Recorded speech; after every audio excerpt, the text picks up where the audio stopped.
Dice la frase, aunque haya desacuerdo, tú eres dueño o dueña del desagrado que añades a la situación. Cuando hablamos de buscar el mensaje subyacente, es el subtexto, lo que no está dicho. ¿Y cómo uno lo encuentra? Haciendo unas preguntas sabias que pueden darte más información sobre lo que está sucediendo con esa persona.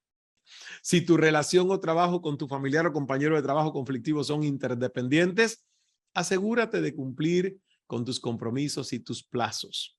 No dejes que esa persona hable por ti o que te represente en reuniones. Ahora, una ventaja importante del método de las 3R es que permite trabajar para revertir la mayor cantidad de rivalidades posibles.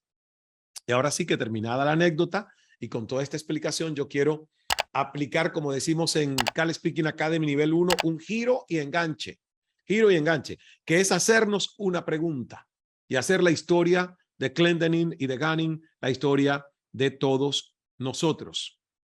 ¿Cómo podemos aplicar las 3R en nuestra vida para alinear a la tribu o la familia?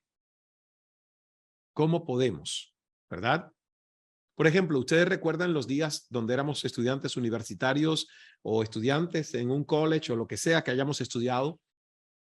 En un equipo siempre había el que hacía el trabajo y otro que estaba perdido, perdida, así como los merodeadores y que se perdían.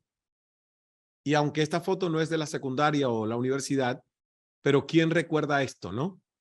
¿Quién recuerda ahí lo que dice la foto? Hay uno que hace el 90% del trabajo, el otro no tiene ni idea de lo que ocurre alrededor, el otro dice que ayudará, pero no lo hace, y hay uno que desaparece desde el comienzo y no se le vuelve a ver hasta el día de la entrega del trabajo. Yo siempre sufría esto en mis equipos de trabajo en la universidad, pero además me enfrentaba a los demás, porque yo decía, oye, no es justo. Tú no has hecho absolutamente nada, te has desaparecido y tomas el crédito de todos nosotros que hicimos el trabajo. Entonces, yo la verdad que se los decía. ¿Qué hacer cuando fallan las 3R? Me anticipo una pregunta que ustedes pueden tener, porque puedes decir, oye, es como comunicación no violenta, que cuando enseñamos comunicación no violenta hay gente que me dice, la he aplicado 50 veces con mi hijo y no le entra por la cabeza. ¿Qué hago? Entonces lo mismo con esto, ¿qué hacer cuando fallan las 3R? Porque la técnica de las 3R sí es eficaz, pero no te garantiza que vas a desactivar la resistencia de la otra persona. Entonces, hay algunas claves que yo quisiera compartir y brindarte en esta masterclass. Y primero, como dice ahí, haz un esfuerzo por colaborar de forma indirecta. Por ejemplo, trabaja bien con un tercero en quien tu rival confíe. Muchas veces ese tercero que es de confianza con tu rival puede ser un elemento que desarme el juicio que esa persona tiene sobre ti y que a lo mejor si viene de ti no es suficiente, pero si hay una persona que intercede, pues a lo mejor es más efectivo. Por eso decimos esfuerzo por colaborar de forma indirecta. Un aliado común puede hacer que esa persona vea los beneficios de trabajar contigo. Segundo, recuerda que el tiempo importa.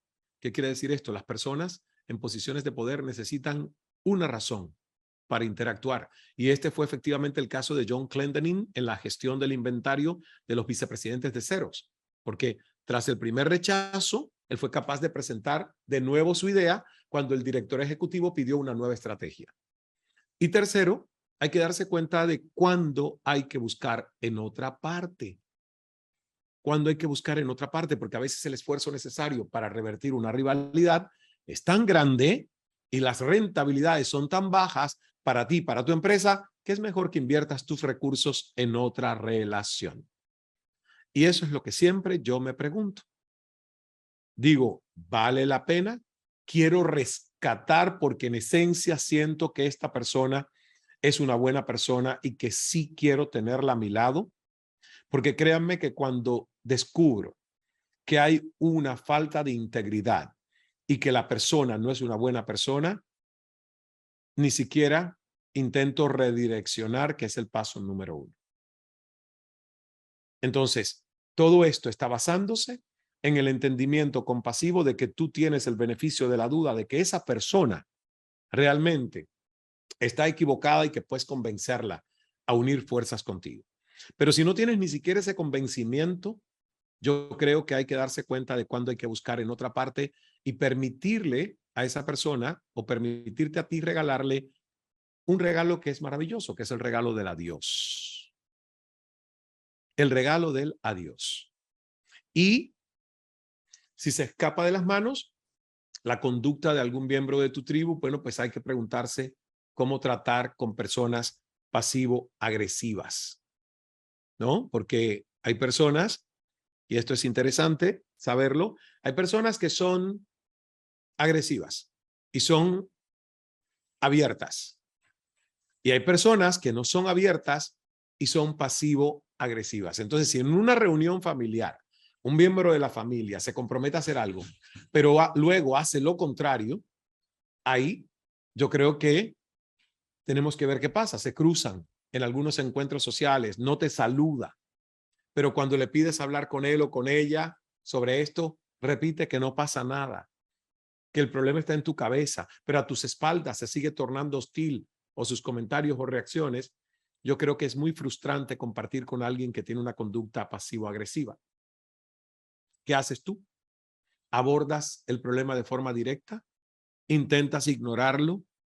¿Cómo puedes llegar al origen del problema si tu familia simula, o tu familiar incluso, que no pasa nada? Entonces, es habitual que las personas hagan comentarios pasivo-agresivos entre ellas sobre temas que son delicados o incluso cuando creen que no pueden ser directos. Yo creo que todos lo hacemos alguna vez, ¿eh?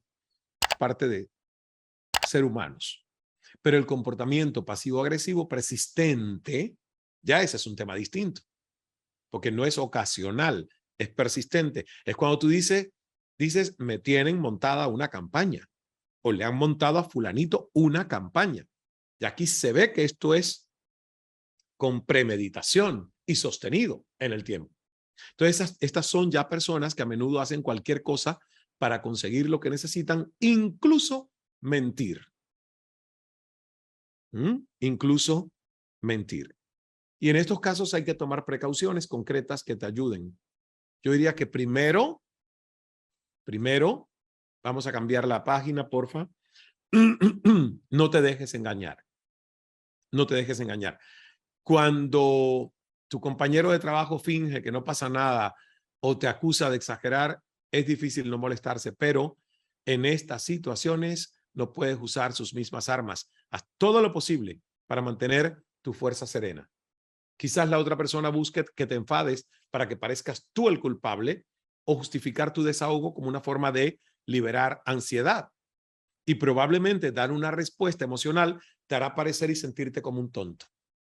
Así que toma este momento como una oportunidad, sobre todo para mostrar que tú estás centrada, centrado y que tú sigues siendo neutro. Y como dice la frase, aunque haya desacuerdo, tú eres dueño o dueña del desagrado que añades a la situación. Aunque haya desacuerdo, tú eres dueño o dueña del desagrado que añades a la situación, y que Jack siempre nos recuerda también esto. Segundo, piensa en lo que motiva una conducta concreta, porque la gente que tiene una conducta pasivo-agresiva de forma habitual no necesariamente es idiota. Puede que no conozca otra forma de comunicarse o que un tema, por ejemplo, los conflictúa. Y ese tipo de conducta a menudo es la manera en que algunas personas tienen de expresar sus emociones sin tener que pasar por el auténtico y sano conflicto. Y también implica un cierto egocentrismo. ¿Por qué? Porque suponen que los demás deben saber lo que ellos están sintiendo, pensando, adivinar sus necesidades y preferencias, porque ellos son más importantes que los demás. Entonces, por favor, no intentes diagnosticar todos los problemas de tu compañero. Tú no eres mediunidad ni vidente. Pregunta, conversa. Solo tienes que verlo como lo que es. Es una expresión muchas veces improductiva de emociones que podrían compartirse de una forma mucho más constructiva. Y tercero, asume tu parte de responsabilidad. Porque recuerden, como dice la frase, it takes two to tango. Para bailar tango necesitamos mínimo dos. Entonces, en cualquier conflicto, y se los digo porque yo tengo un conflicto que, wow, lo tengo todavía en el corazón, es el conflicto con mi ex jefa de CNN. Mi renuncia causó una relación que nunca más se ha sanado, 6 años después. Y la verdad, créanme que yo he aplicado todo esto, he intentado y no se ha logrado, porque el despecho todavía es fuerte, está presente. Entonces, yo espero que el tiempo pase y que la herida cicatrice y que en algún momento esa relación, que no es nunca de una amistad cercana, porque nunca lo fue, pero sí vuelva a la cooperación, a la cordialidad, al entendimiento de que yo no soy tu rival por haberme ido. Y por eso en estas clases yo les digo mis propios ejemplos, porque ninguno de nosotros tiene una vida donde no hay conflictos. Todos nosotros tenemos una vida que incluye conflictos. Y por eso un tema como este es tan relevante para un liderazgo asertivo, compasivo, empático, no violento y que utiliza los recursos del líder bambú, mindful exponencial. Ahora, lo más probable es que en todo conflicto no seamos del todo inocentes. Yo siempre me he hecho esa pregunta y sé a esta altura, 6 años después, lo que pude haber hecho mejor. Lo sé. Y si me diera la oportunidad de conversarlo cara a cara, se lo diría. Mira, esto y esto y esto lo pude haber hecho mejor. Te ofrezco disculpas. Pero en el contexto fue como salió. Y a lo mejor se malinterpreta. Lo pude haber hecho mejor. Porque yo hice la deconstrucción y el análisis de que pude haber hecho diferente y donde muchas veces me ganó el ego en esa salida. Entonces, esa es la invitación que te hago a ti. Pregúntate si alguna de tus conductas crea o provoca la situación o fomenta que la persona se muestre pasivo-agresiva. Además, piensa si has tú recurrido al mismo comportamiento que tu rival. Si estamos procrastinando, deseando evitar algo, podemos muchas veces expresar nuestras emociones de una forma que resulta hiriente a los demás. Y adicionalmente, usa las palabras adecuadas. Porque digas lo que digas, no debes acusar a la persona de ser pasivo-agresiva, porque eso puede invalidar tus argumentos y puede crear aún más distancia. Comunicación no violenta. Primero remítete a los hechos, no etiquetes, no juzgues a la otra persona, no la califiques. En su lugar, explica el efecto de algunas de las interacciones anteriores, concretas, y el impacto que están teniendo en ti y quizás en otros. Y si es posible, muéstrale con amor que su comportamiento está siendo perjudicial al entorno e incluso al cumplimiento de una meta personal o profesional. Cuarto, concéntrate en el mensaje, no en la forma de comunicarlo. Tal vez sea lo último que tengas que hacer, pero intenta ver la situación desde la perspectiva de tu interlocutor. Usa la escucha empática. ¿Cuál es la opinión o el punto de vista que está tratando de transmitir con su comentario sarcástico? ¿Qué es lo que quiere decirme?